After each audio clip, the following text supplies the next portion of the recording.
Today, the 12:30 F train non-stop service from Chicago to Philadelphia left the station on schedule, going at a rate given by this function, where y is the instantaneous velocity of the train and x is the time since leaving in hours.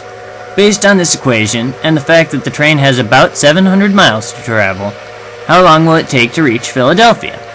We can find out using calculus. Let's start by taking the antiderivative of the velocity function.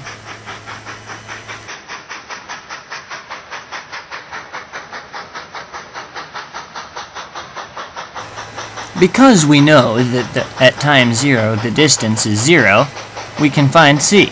So, let's plug.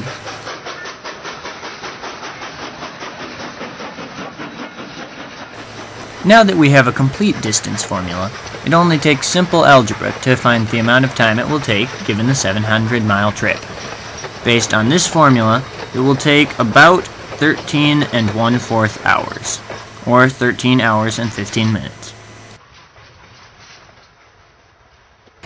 However, today is no average day for train F, because 4 hours later, at 4:30, the G train from Chicago to Minneapolis was hijacked by terrorists, who are chasing after train F at a rate given by this function.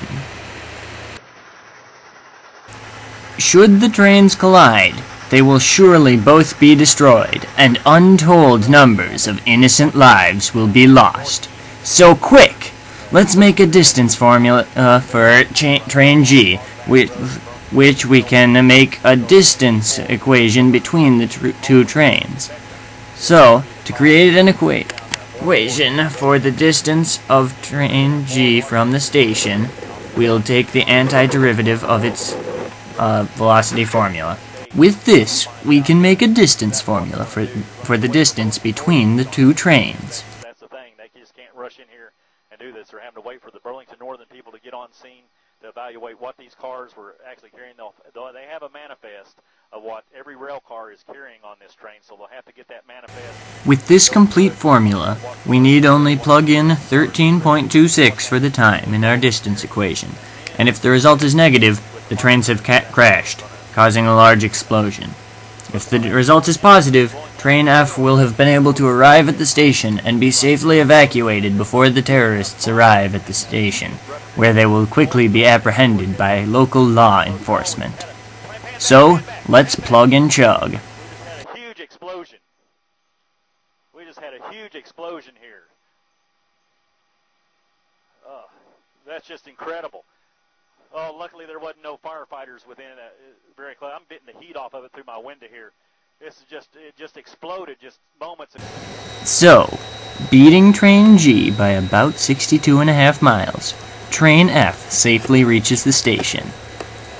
The passengers are evacuated, and local law enforcement is able to apprehend the terrorists on train G as they arrive, with no casualties, and without needing to attempt the risky operation of infiltrating a moving train within a time limit.